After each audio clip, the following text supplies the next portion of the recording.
Need, kes Seto Leelo vastu huvi tunnevad, teavad kindlasti Seto laulupärimuse keskkonda, laul Setomaa.ee. Ja kui me siit kuula ja laula valime menüüst ja kuulame mõnda laulu, siis võib-olla olete märganud, siia on ilmunud kiri vaata punkti nooti. Ja kui selle peale vajutada, siis tõepoolest tulebki pilt punktidega, eri värvipunktidega. Ja see ongi punktinoot ja punktinoot on loodud selleks, et oleks võimalik silme ette tuua seda, mis Seto kooris toimub. Mida eri lauljad laulavad ja millise sellise süsteemi see laul moodustab. Mis see Seto mitmeäärsus on? Ja selleks, et aru saada, mis on punktinoot, on Leelo kooli lehekülg. Siin lehel saab niimoodi samm-sammult seletustega õppida erinevaid laule, aga alustada on võib-olla mõtet siit esimeste sammude lehelt. Ja siin on nüüd näiteks võetud üks lihtne laulumäng refrääniga Sinilill pajopill. Ja seda kuulates siis on selgitatud, mis see punktinoot on ja kuidas seda kasutada. Kuulame kõigepealt Veera Pähnapuu esituses seda laulu ja Põrste koor laulab kaasa ja püüdke jälgida seda punktinooti. See punktinoot peaks nüüd kujutama enam-vähem seda, mida eeslaulja laulab ja mida ta siin koori sees võiks laulda. Veljole turme kündeme, sinilill pajupill, Leelo laulame helise kui hellero. Ja siin punktinoodis saab seda siis maha mängida. Ja iga punkt on siis silp ja näitab, kuidas hääl nende silpide laulmise ajal liigub.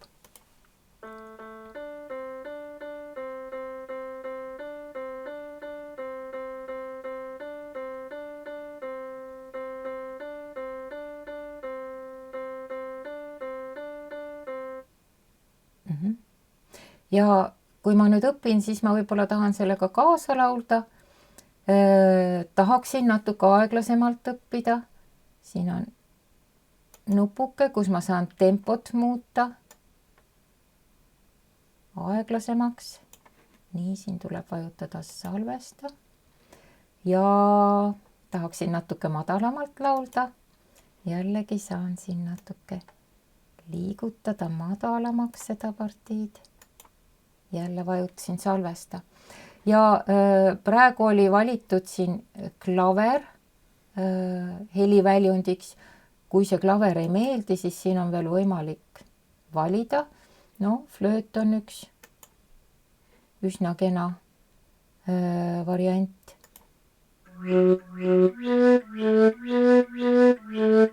Veljolets nurme kündeme, sinilill pajopill, lilliroo laulale, helise kui hellero. Nüüd oli mugav kaasa laulda. Ja nende võimaluste kohta on siin olemas see abinupp, kust saab kõike lugeda. Ja kui häirib see, et siin on väiksed noodinimed ja need kuvatakse mängimise ajal siia pildile, siis on võimalik siit välja lülitada see keeruline vaade ja vaadata lihtsamat vaadet ilma selle kribu-krabuta. Vahel on siin ka noolekesed, mis näitavad, et nooti on tegelikult lauldud natukene kõrgemalt või madalamalt, siis saab ka need välja lülitada. Aga tegelikult ju, kui hakkad laulma, siis kohe ei tiku eeslauljaks, et mida seal koori sees siis laulda. No kõige tavalisem on torrepartii. Torrepartii, seda laulab ju enamus lauljaid, lisaks torrele on eraldi partii killepartii, seda laulab ainult üks laulja, kille on ülemine saatehääl ja kille on siin punktinoodis märgitud siniste nootidega. Torre on märgitud mustade nootidega. Et nüüd seda ühte torre varianti kuulata, me peame teised hääled välja lülitama, lülitame kille välja ja torre teise variandi välja, siis mängib rakendus meile seda torrepartiid. Saame õppida kaasa laulda. Ja tahame torre mingit teist varianti kuulata, siis lülitame selle sisse ja teise välja. Eeslaul on kasulik sees hoida, sest siis sa saad aru, kust sisse tulla. See kõlab siis nii.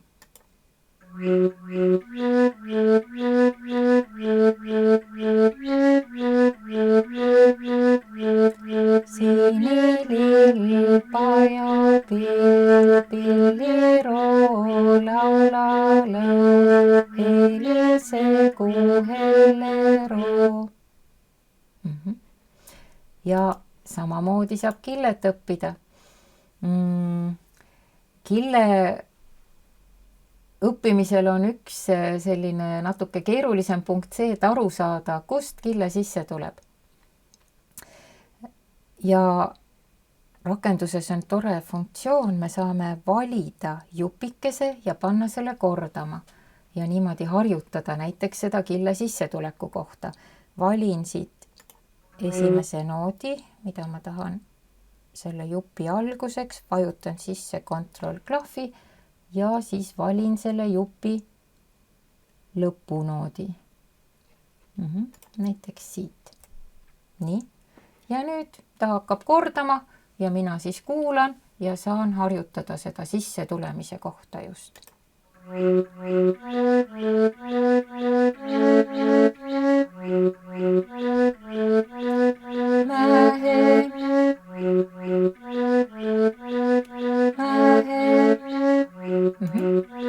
Ja kui see on mul juba selge, siis saan siit killepartiid kohe edasi laulda.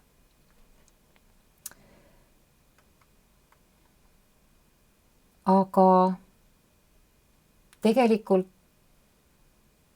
koori sees on ka need, kes kasutavad neid alumisi noote. Praegu me liikusime ju ainult siin keskmistes ja ülemistes sfäärides, aga siin all laulavad üks või kaks lauljat tavaliselt koori peale. Meeste laulus on neid alumiste nootide lauljaid rohkem ja seda me nimetame tänapäeval alumiseks torreks, mida nad laulavad. Ja need on siis tõesti need alumised noodid on selle partii sees. Näiteks alumine torre võib laulda Tarana kündemähe, vello läts nurme kündemähe, sinilill pajo pill ja nii edasi. Alumise torre. Üks teine variant on selline.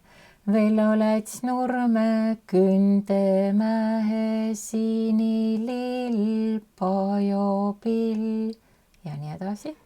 Ja siin on siis ka selline hästi madal, see meestelaululik variant, mida tegelikult siin Veerapähnapuu kooril küll kohtab väga harva, sellepärast on siin need mõned noodid ka tehtud väikseks, et need on tõesti sellised haruldased selles esituses. Ja see kõlab siis vello läts nurme kündemähe, sinilill pajo pill ja nii edasi. Ja kui me nüüd kõiki neid hääli vaatame, siis me näeme, et see muster on selline päris ilus, sümmeetriline. Et koos kõlavad noodid üle ühe. Kas siis kõik, mis on joonte peal või need, mis on joonte vahel. See ongi nüüd see süsteem, see kooskõla reegel, mille järgi tegelikult torred oma variante loovad ja mille järgi kille oma partiid üles ehitab. Kui torre liigub siit joone pealt sammu ülespoole joone vahesse, siis kille peab täpselt samuti liikuma, muidu see ei kõla üldse kokku. Kui kille ja torre seal olevat sama nooti, siis see on täiesti seaduspärane, see teeb seda häälte mustrit veel ilusamaks ja vaheldusrikkamaks. Ja nüüd, kui see süsteem on meil selge, siis tuleb mõelda sellele, et siin punktinoodis ei ole kaugeltki kõik võimalused, mis tegelikult lauldes on. Ja me võime õppida siit ära ühe torre partii, ühe või teise torre variandi, aga kellel tahtmist on, see võib ikkagi kujundada selle oma torre variandi. Ja selleks on, siin on nüüd üks selline oma torre variant, üks paljudest võimalustest, ja kui te meenutate, mida torre siin laulis, jah, siin on üks koht, kus on võimalik laulda kahte moodi. Kas Vello läts Nurme Kündemähe või Vello läts Nurme Kündemähe. Ja ma saan iga kord valida, kas ma lähen üles või ma jään siia alla ja see kombinatsioon, mis mul tekib, see ongi siis see minu variant. Siin nüüd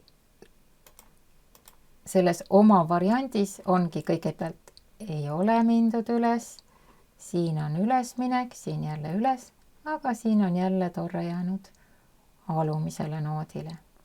Kõlab niimoodi. Vello läts Nurme Kündemähe, Vello läts Nurme Kündemähe, sinilill pajopill, pilliroo, laulaloo, helisegu helleroo. Ja alumisel torrel on neid oma variandi loomise võimalusi veel eriti palju. Siin on nüüd näiteks toodud üks alumise torre võimalus, mis on kokku pandud torre variandist ja 3 erinevast alumise torre variandist, mida me siin juba kõiki oleme laulnud. See kõlab näiteks niimoodi.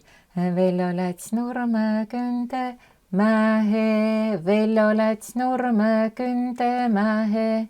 See on nüüd see torre partii ja edasi läheb sinilill pajopill. See oli alumise torre esimene variant. Pilliroo, laulaloo, alumise torre teine variant. Helisegu helleroo, alumise torre 3. variant. Ja neist on siis selline minu oma päris põnev vaheldusrikas variant kokku saanud. Ja lõpuks tuleb veel öelda seda, mis on kõige tähtsam. Kõige tähtsam on kogu aeg pöörduda selle algse salvestuse, selle päris lauljate salvestuse juurde. Sest punktinoot on ainult skeem. See näitab, kuidas hääl liigub, aga kõik tämbri, peened rütmi ja tempo nüansid, seda saab ikkagi ainult kuulates seda algset salvestust ja sellega kaasa lauldes. Nii et kui oled juba ühe torre variandi ära õppinud, siis proovi seda torre varianti laulda koos algse salvestusega. Ja kõiki muid variante ka. Ja siis loomulikult jällegi see skeem on meenutamiseks või võib-olla väikseks ettevalmistuseks, aga päris laulmine on ikkagi koos teistega. Seal on see laulu tõeline rõõm ja mõnu.